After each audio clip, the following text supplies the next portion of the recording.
Welcome to the Week 4 EdjSports NFL Betting Preview. I'm your host, Ian O'Connor, Senior Data Analyst here at EdjSports, and once again this week I'm riding solo. I'll be previewing the Week 4 Thursday Night Football game between the Jaguars and Bengals, along with a handful of other games from the weekend and a couple moneyline value picks. But before I dive right into the previews, I wanted to remind everyone you can catch me every Thursday throughout the NFL season previewing the upcoming weekend's action. Also, be sure to check out our all-new site and experience at EdjSports.com. That's EdjSports.com. And don't forget to download our new app available for both iOS and Android. You can get pregame betting insights for every NFL game this season, as well as our fair value totals and spreads. And you have the ability to track your bets to see the probability of them hitting in real time. And that feature is available both on the website and on the app. So now let's just jump right into it. Thursday Night Football, we've got Jacksonville at Cincinnati. Not a super enticing matchup, but it is a matchup of the last two first overall picks in Trevor Lawrence and Joe Burrow. So Trevor Lawrence and head coach Urban Meyer down in Jacksonville are each still searching for their first NFL win together. Jacksonville comes into this game only 31st in overall DVOA, 29th on offense, and 27th in defense. So there really hasn't been much to like with that Jacksonville team so far. And then Burrow and the Bengals are 2-1. They're sitting at 11th in DVOA, 25th in offense, and it hasn't been too great, but they're 4th in defense, somewhat surprisingly there. Now, in this game, there's really not a ton of value overall. Looking at the spread, the market sits at Cincinnati -8. Our edge fair value is spot on that at Cincinnati -8 as well. If there is a little bit of an edge, we've got Jacksonville at 50.4% chance to cover +8, so just over 50%. So it's basically a toss-up in this one. 52.9% chance to push or cover +8. So with it being that round number, we've got that push option available in there. So one thing to note is that we may see Joe Burrow throw the ball a little bit more. Something interesting here. Well, I'll get into this after we get into the total. Kind of ties in there. The total here, the market is 46. The edge fair value is 48. So again, not a whole lot of value, but we do have it at about 58.2% chance to reach that 46-point market total. Again, you've got the push there, so we're saying 46 or more points in this game happens in about 58.2% of our simulations. So 59% of the bets, 92% of the money are on Cincinnati as of this morning. Really no surprise there. As I was mentioning, one thing to note is that they may let Joe Burrow throw the ball a little bit more. From the research I was doing, looking into this game, Joe Burrow has the 6th fewest pass attempts so far this season among qualified quarterbacks. That is 4 of the 5 ahead of him have started only 1 or 2 games. Got guys like Justin Fields, Andy Dalton, Davis Mills, Tyrod Taylor. The 5th is Jameis Winston down in New Orleans. So it seems like Zach Taylor and the coaching staff there in Cincinnati are maybe trying to ease him back in, especially after that horrible injury he had last year, the torn ACL. But Cincinnati's O-line has been 29th in adjusted sack rate allowed, allowing the 3rd most sacks. So that's obviously probably got something to do with it. The Jacksonville defensive line, though, is only 30th in adjusted sack rate, and they've got the 2nd fewest sacks. Now, Josh Allen there on the end for Jacksonville is very good, but as a team, they're 3rd to last in adjusted sack rate. So this could be a good game for Cincinnati to be a little bit more comfortable in letting Joe Burrow throw the ball a little bit more. Again, that's just a hunch based on some of the numbers I've looked at, but don't be surprised to see that happen tonight in that Thursday night game against the Jaguars. So just to recap what I went over there, there's really not much of a value on the spread, just 53% chance for Jacksonville to push or cover that +8. But there is a little bit greater chance on the total at 58.2% chance to reach or exceed the 46-point market total. Now moving on to our next game is one of the bigger games of the weekend. We got Cleveland at Minnesota. These are 2 top 10 offenses. We've got some value in Minnesota again this week. So last week, we mentioned they were better than 6 1-1 teams in DVOA. This week, they're up to 16th from 20th after getting their first win in Seattle or against Seattle. We had them at -2 versus the market +2. Like I said, they beat Seattle for their first win. They're sitting at 1-2. They could very easily, they're just a few inches away in both games in week 1 and 2 from being 3-0, to be honest. They're a much better team than what their record shows. And now for Cleveland, this begins a tough stretch. Speaking of Minnesota being a good opponent, they've got Minnesota this weekend on the road. They're on the road against the Chargers next week, who are DVOA isn't really as high on them, but coming off a win with the Chiefs, I mean, they're a dangerous team, especially with Justin Herbert at quarterback. Then they've got Arizona and Denver at home, both 2 top 6 teams, I believe, overall. Those are both the only teams that have a top 8 offense and defense. So a tough stretch here, But Cleveland is second in DVOA overall coming into this game. They're fourth on offense and 10th in defense. So top 10 on both sides of the ball so far this season. Looking at the spread on this game, the market sits at Cleveland -2. Again, our fair value is Minnesota -2. So we've got Minnesota as 2-point favorites here for the second straight week when the market sees them as 2-point underdogs. We've got it at 58.8% chance for the Vikings to cover +2 and 61.2% chance to push or cover that +2. So as I mentioned, Minnesota covered +2. They won last week. They were one of our moneyline value picks. Another interesting note from this game, the split, looking at these offenses, defenses in the first half and second half. Cleveland is 5th in both halves, first half and second half in offense. The Minnesota defense is dead last in the first half, but they're 9th in the second half of games. Cleveland is in a similar situation with their defense at 19th in the first half and 7th in the second half. So both of these defenses get better as the game goes on. So Cleveland's offense is good in both halves, top 5. The Minnesota offense is 2nd in the first half in the league, but dropped to 23rd in the second half. So looking at this, just a kind of a overview, a high-level overview here, fairly, reasonable assumption. There could be some early scoring. First half could be much higher scoring than that second half, but get quieter late as both of those defenses have seemed to really clamp down in the second half as through these first 3 weeks of the season. So looking at the total now, I mentioned both have strong offenses. Both are top 10. They might think there's going to be a lot of points. I said there could be some points in the first half, maybe not in the second half. The market is sitting at 52 points. Our edge fair value is only 44. So our model gives only 20% chance for this game to exceed 52 points. Now, to be fair, 51 points is our second most likely total, but most of the outcomes that we have as far as total points in this game in our model simulations come back below 52, as evidenced by that 44-point edge fair value we've got. And just to note, each team has had only one game exceed 52 points so far this season, so it's not too far-fetched to think that they'll stay under 52 despite those pretty good offenses they've had so far in the season. So as of this morning, 62% of the bets are on Cleveland, but 88% of the money is on Minnesota. So again, this week, Minnesota is 57% chance to win versus the market implied 48%. I think last week against Seattle, the market was around 48.5%, 49%, and we had Minnesota, I believe, at 54%, 54 or 55. So again, we think Minnesota is undervalued in the market against the Browns. So just to recap that, again, Minnesota, 61.2% chance to push or cover +2, and only 25% chance for this game to exceed the 52-point market total. Minnesota with a 57% chance to win by our calculations versus a market implied 48%. Now I want to move on to what is likely the game of the week. At least it seems like it should be the most exciting. We've got the Arizona Cardinals visiting the Los Angeles Rams. Both teams are top 4 in DVOA through 3 weeks. The Rams are atop our edge power rankings and look like the best team so far, at least to me, after their win over the Buccaneers last week. They're 3rd in Super Bowl odds, but again sit atop our power rankings and are looking very good through 3 weeks. Arizona, as I mentioned, is one of 2 teams, with Denver being the other, with both a top 8 offense and defense so far.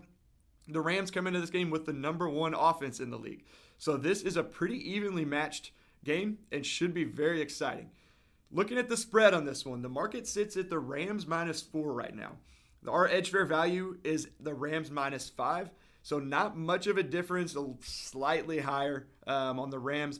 The margins are slim on this one. So looking at our distributions, so we're spot on the market pretty much. There's not a ton of value, but the Rams do have 49.1% chance to cover -4, 47.2% chance to cover +4 for Arizona. So only about a 2% greater chance for the Rams to cover. But either way, it's really tough to pick a side on this one as far as the spread. They're just so close, and you're looking, only about a 3% chance that they cover, that they push right at that 4-point margin. Moving on to the total now, the market expects a lot of scoring in this one, sitting at 54.5 points, which is the highest of the week. Our edge fair value is quite a bit lower than this at 43. Again, like I mentioned in the Minnesota and Cleveland game, 51 is the second most likely outcome for total points. It's still short of that 54.5, but most of the outcomes come in the 40s range, 43, I think, to 48, 49 range. So we think this is going to fall short of that 54.5, despite 2 very good offenses. So Arizona is 6th in defense. I mentioned top 8 offense and defense. The Rams are 13th so far, but we know how good they can be. They've got, Aaron Donald on the line. They've got Jalen Ramsey. They've got some very good players on that defensive side of the ball. And it's reasonable to expect them to end up better than that 13th ranking they've been so far through 3 weeks. So looking at the numbers, I said at our distribution, we're expecting this game to come under 54.5. So much that there's an 81.5% chance it falls short of 55 points. So that's one of the larger numbers we've seen this week and this season as far as betting one side or the other. Now, 57% of the bets and 73% of the money are on the Rams. Like I said, our spread is at -5 for the Rams. We still think they're more likely to win this game. The market is onto that too, which is really no surprise with the way that they've looked. So quickly to recap that game, like I said, there's really not a lot of value in the spread. The Rams do have 2% greater chance to cover, but it's tough to pick a side there. And only 18.5% chance to go over 54.5 points, that market total.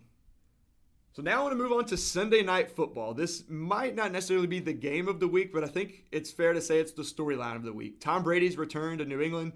Rob Gronkowski's return to New England to face their old coach in Bill Belichick. So Tampa's coming off their first loss to the Rams. New England had a pretty bad loss to the Saints. You just know that neither Brady nor Belichick are going to be very happy coming in this game, and each of them are going to want to get this victory pretty bad. It's going to be good to see each other, I imagine, but they're both such extreme competitors that's not going to matter once they get between the lines.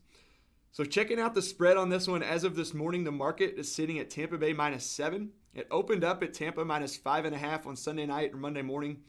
Whenever that first line was that came out. It shifted up to a touchdown in PAT, 7 points for Tampa Bay by Tuesday morning. Our edge fair value is quite a bit lower on Tampa Bay at -3. We've got New England with 61.9% chance to cover that +7 and 66.6% chance to push or cover the +7. So in 2/3 of our simulations, New England loses by 7 or less. Now Tampa Bay is 5th in offensive DVOA, but New England is 8th in defensive DVOA. So, like I said, they lost last week to the Saints. They really didn't look too great. The Saints did have a defensive touchdown on that one, I believe, or at least the defense set them up in very good field position. So, New England, their defense, the offense kind of put them at a bit of a disadvantage there. But they've been 8th through 3 games. New England's offense, on the other hand, is only 26th, but Tampa Bay's defense hasn't been as good as it was last year. They're 17th in defense, and they've been a bit banged up in the secondary, especially last week. They lost a few guys during that game. I think so much so they went out and signed Richard Sherman. I don't believe he's going to be ready for this game. Haven't been signed just yesterday, I think, on Wednesday. But you never know. Even still, they're a little bit banged up. So don't be surprised to see this one finish closer than that 7-point market spread for Tampa Bay. And as far as the total in this one, the market sits at 49. It's a 28-21 implied score with that 7-point spread. Our edge fair value, again, comes in a little bit lower on this one at only 41 points, which is tied for our second lowest total of week 4. We've got this, looking at the distribution here, only 31% chance to reach that 49-point mark. So that's 31% chance to score 49 or more total points. 71% of the bets in the market and 99% of the money is on Tampa Bay. No surprise there. Tampa Bay, we have a 60% chance to win versus a market implied 70 to 75%. Like I said, at the top talking about this game, we think Tampa Bay is a little overvalued in this one. We still think that they're favorites to win more often than not at 60%, but there is value in New England. Though still under 50%, the market has them at only 25 to 30. We've got them at about 40% chance. So quick recap on that one. New England to push or cover. That happens in 2/3 of our simulations. And there's 69% chance to fall short of the 49-point market total on Sunday Night Football. Now that we've covered those games in detail, looking at the totals and the spreads, I want to move on to our moneyline value. So every week we like to highlight at least one moneyline value pick. Week 1, we had Cincinnati and Pittsburgh, both of which hit and came out with victories. Week 2 was Dallas, who hit over the Chargers. Last week was Detroit, which was interesting because we had them around 37% chance to win against the Ravens. I believe the market was around 28-27, so we had about a 10% difference. If it wasn't for Justin Tucker's NFL record 66-yard field goal, that one would have hit, but it didn't. We missed on that one. But like the case with Detroit, Cincinnati, and Pittsburgh in Week 1, in some cases, we have a team below 50%. So we're not saying that team is going to win or we think that they're more likely to win. We just think that they win more often than what the market is giving. So even though it's a low probability event, it's about finding value. And the value is when you can buy a team at a discount based on that market implied win probability that's lower than what the numbers show they should actually win. So this week we've got a couple. I want to start with Denver, who is slightly undervalued, though they are still market favorites versus Baltimore. Like we had with Dallas, I think they were around 51% that week against the Chargers. In the market, they were somewhere in the 40s, I believe. This week we've got Denver at 61% versus a market implied 54.5. So about 6.5% difference there that we're higher on Denver. We've got it, I think it was a -3 is our fair value spread. The spread is about a half in favor of Denver, so pretty much a pick 'em there. But the market is heavy on Baltimore. 95% of the bets and 82% of the money are on the Ravens as of this morning. I mentioned earlier talking about Arizona. Denver is the other team with both a top 8 offense and defense, and they're undefeated through 3 games. The competition hasn't been too great. I know they faced the Jets in there. The Jaguars were in there, but they've still been good, especially Teddy Bridgewater at the helm. That offense has been a lot more stable. He's really been a good addition to them there, and the defense is just as good as we expected it to be. Baltimore, on the other hand, they're very close to being 1-2. They've only been a little above average, only 1 game with offense above average, and only 1 game with a defense above average. Still a good team, but they're just not as good as we don't think they're as good as what the market is seeing in this game. So again, Denver 61% chance to win straight up compared to a market implied 54.5%. Now this next one, probably going to think I'm crazy saying this one. I'll call this one our long shot money line value. It's the Jets versus the Titans. So the market has the Jets at only 27% chance to win, which you probably agree with. You might even think is too high. We think it's too low. Our fair value comes out to 44% chance to win for the Jets against the Titans. So some of the reasoning for this, Tennessee is only 23rd in offense, or only 28th in defense. And we expected them, looking at Football Outsiders preseason projections, to have a bad defense. They were a bad defense last year. I think they were a pretty bad defense the year before. They didn't really get any better, and they haven't really been any better. Again, 28th. The Jets are only 30th on offense, and it has definitely looked that way, especially with Zach Wilson. Hasn't looked too great. They've struggled, but they're right at average in defense. They're at 16th overall. That's not too bad. They're just above average. I think it's 0.5 in DVOA. Tennessee has been lackluster on offense. They're likely missing A.J. Brown with that hamstring injury, but he's only been 66th out of 71 qualifying wide receivers so far this year and has had a few uncharacteristic drops by his standards. So could be a big blow to them. Julio Jones has looked pretty good for them through the first few weeks. He's going to have to step up. The Jets are also top half of the league in stopping the run, so we know Derrick Henry for the Titans is going to pretty much get his rushing yards every single game. He leads the league in rushing, but despite that, Tennessee is only middle of the pack in running the ball overall. Their offensive line, adjusted line yards, one of Football Outsiders metrics as well, has them, I think, around 17th. The Jets are 13th defensive line in stopping the run. So, again, not saying they're going to win. They are closer to 50%. The Jets are at 44% in our numbers and our simulations. But the market's got them only 27%, and we just think that's too low. That's a 17% difference. I think that's the biggest we've had, or at least the biggest that we've highlighted of teams so far this year. So we'll see if the Jets can come through, see if Zach Wilson can get his first win, and Robert Saleh can get his first win as head coach of the Jets up there in New York. So that'll wrap up our Week 4 preview. Here's a quick recap, again, for all those keeping track at home of those games that we went through and recapped. Thursday Night Football coming up tonight. We've got Jacksonville as a very slight chance to push or cover +8 at 53%. And that game has a 58% chance to reach the 46-point market total. Minnesota and Cleveland. We've got Minnesota at 61.2% chance to push or cover the +2. They have a 57% chance to win against the Browns versus a market implied 48%. And that game has only a 25% chance to exceed the 52-point market total. Arizona and the Los Angeles Rams, again, hardly any value in the spread here, but if you want to hear the numbers, again, the Rams do have a 2% greater chance than the Cardinals to cover -4. Only 18.5% chance to go over the 54.5-point market total. That is the highest market total of the week, 54.5 points. We've got it 18.5% chance to go over. And Sunday Night Football, the return of Tom Brady and Rob Gronkowski. New England to push or cover +7. That happens in 2/3 of our simulations, so right under 67% of the time. And that game has a 69% chance to fall short of the 49-point market total. And then those moneyline values I went over there at the end. Denver, 61% chance to win versus a market implied 54.5% against Baltimore. And the long shot of the Jets, 44% chance to get their first win versus Tennessee against a market implied 27%. So be sure to check out all of our pregame betting insights for Week 4 and beyond on EdjSports.com and our new EdjSports app. That's EdjSports, and that app is available both on iOS and Android. Thanks for listening and enjoy the Week 4 action.